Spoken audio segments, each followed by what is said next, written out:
All right, everybody. So obviously you just finished your Cold War 1950s test. Now we're going to be going on to the 1960s Cold War, and arguably the 1960s was really, arguably say that was the height of the Cold War.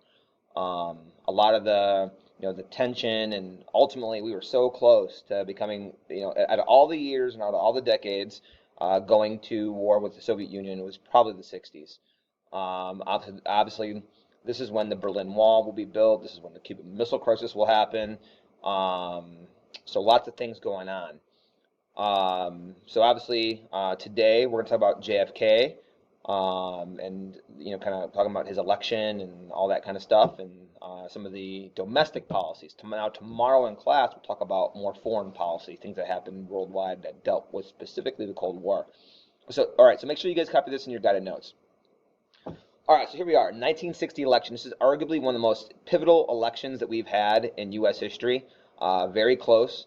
So in 1960, you have President Eisenhower. He cannot run for re-election, so now it's open to two new candidates, and you have really two very different candidates. You have John F. Kennedy, who was extremely young.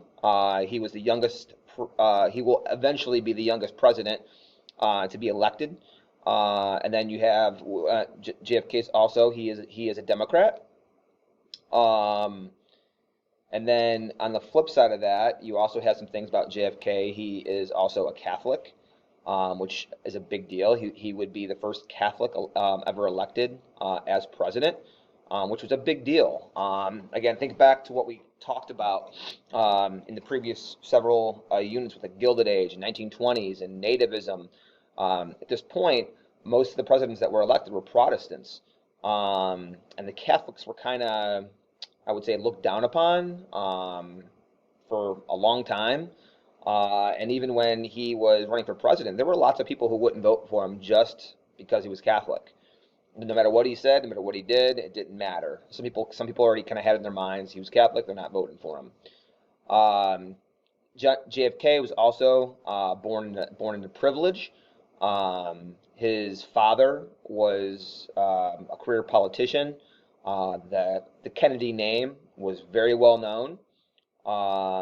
John F. Kennedy will also serve in World War II, so he'll have that record going into this election as being somebody who served in the military.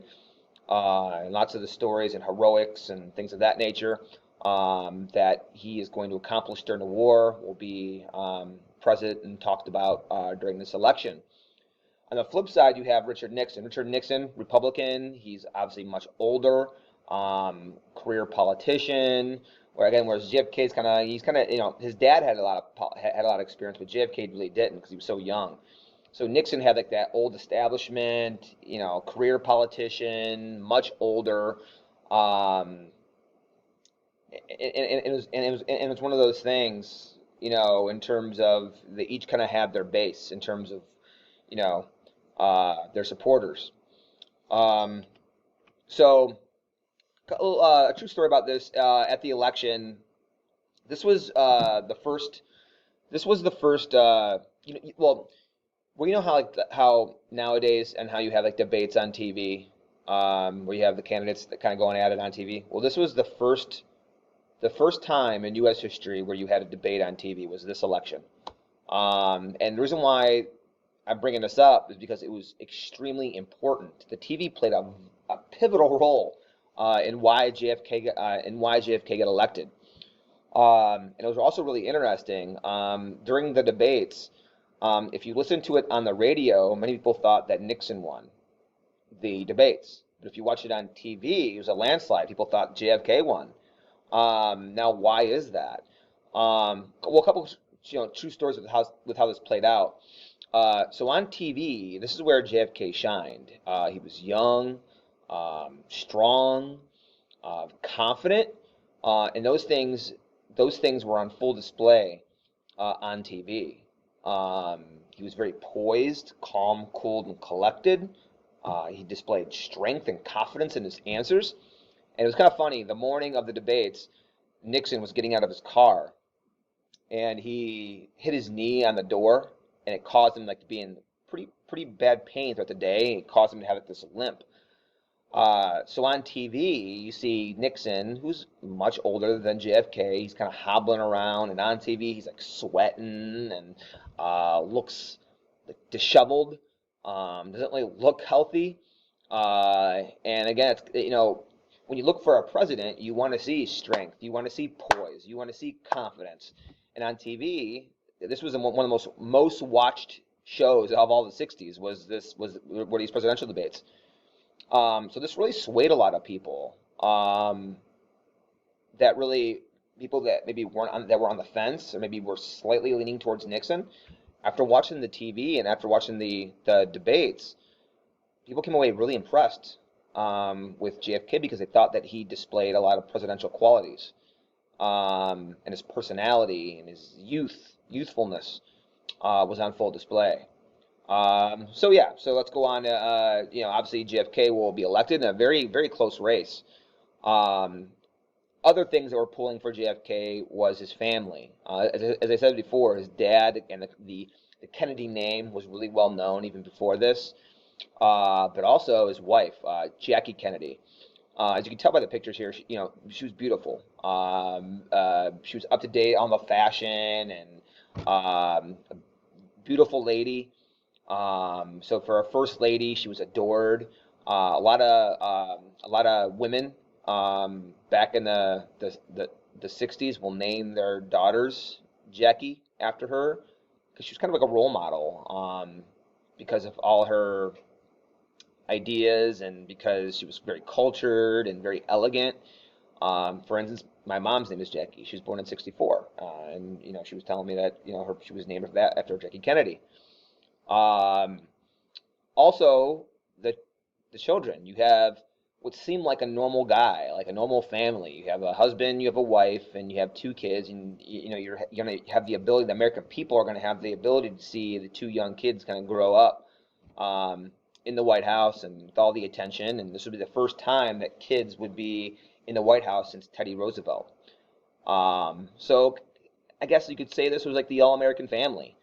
Um, you see obviously pictures here of their vacation home, them together, their dog. So kind of a cool thing to have, and that definitely helped them. All right, so what are his agenda here at home? Like, so we're gonna take a little break, I guess, from the Cold War a little bit. So what are some things he wanted to accomplish at home? Okay, so one was the poverty rate. So the 1960s, kind of the World War II, I guess you can call it, boom, was now over. This is now 15 years uh, after World War II. And as we kind of talked about in our last unit about how the Rust Belt, a lot of these Midwestern towns, steel industry was starting to die because there was less demand for steel.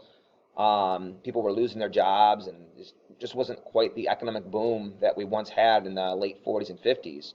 At this point, Europe was getting back on their feet again, and they weren't really buying as many American goods as they once did. And then ultimately, you felt the effects here at home. So 42 million Americans were making $1,000 or less at this time. So poverty was a big issue that JFK wanted to address. Also, you couldn't really hide from it. The civil rights was also a major topic in the 50s and 60s, 40s, 50s, and 60s. So one of the things that JFK is going to do, he's going to appoint the first African American federal judge, Supreme Court Judge Thurgood Marshall, um, to appoint them to a federal judge, which is going to be a huge step forward. The first African American receiving this kind of post was, definitely a step in the right direction. Um, JFK will begin to draft the first civil rights bill. Unfortunately for JFK, as we'll get to later on in this week, unfortunately JFK will not be able to see that bill through. He'll start it, but it won't nearly be finished. Unfortunately, he'll be killed, he'll be assassinated before they can really work through the details of the bill. But he at least starts the process. And his predecessor, Vice President Lyndon B. Johnson, will eventually finish it, and it'll really mark a point in JFK's legacy. Oh, so you see this here. This is when they're. This picture right here, and we'll talk about this in our next unit. This is a picture of George Wallace. He was a governor of Alabama. This is him giving his famous speech. Um, so kind of taking a pause really quick. Obviously, civil rights bills and things, legislations, and it's not going to take very kindly to areas in the United States. And people like George Wallace, he makes the famous statement: segregation now, segregation tomorrow, segregation forever. Um, Very famous speech that really encapsulated a lot of the feelings of, you know, people that lived in the South who had certain attitudes towards African Americans. All right, third thing. Now, obviously, we're in the Cold War. Obviously, we talked in the 50s. The advent of atom bombs, nuclear arms race, hydrogen bombs, nuclear missiles. So the third thing that he wanted to do was that he wanted to increase the military. So again, we are in the Cold War. We need to be prepped and ready to go. We need to contain communism. So he put more money into increasing weapons, more into science and increasing those things to compete with the Soviet Union. More emphasis on science and math. It became much more of an emphasis in the schools. But we also created NASA, as you see with my graphic here. Again, this was directly related to the Cold War and why we created a federal program for space exploration. And JFK was fascinated with the idea of landing on the moon and getting into outer space. Again, it was kind of like, who can land on the moon first? And that was something that JFK was really a big thing for him. And again, same thing. Unfortunately, JFK will not be able to see that through. It won't be until 1969 when we land on the moon. JFK will be killed in 1963. So he will not be able to see that through, but at least starts that process and that goal that he wanted to achieve by the end of the 60s, which it happened, but unfortunately didn't see it.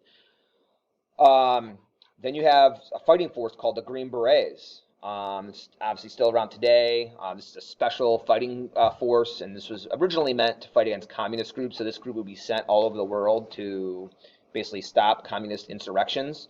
And then you have the Peace Corps. Again, the Peace Corps is meant to, help the American image across the world. You American volunteers going into these poor third world countries, you help them with education systems, you build hospitals, you build homes, you water wells, etc.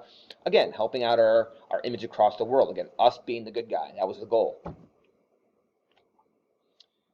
All right, and then obviously the thing that we just talked about was the space race. Again, his goal was getting on the moon. Okay, so obviously, as I said, putting more money, developing NASA.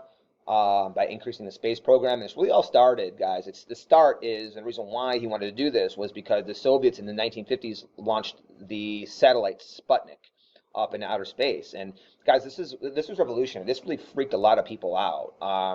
People didn't know what a satellite was and what it was capable of, and what the Soviets did with the satellite. The rumor was that they put lasers on the thing, and it basically was a weapon, and it would shoot down lasers and hit American targets, etc. So this really freaked people out for a while, so in retaliation to Sputnik, this is when we're gonna start that math and science emphasis.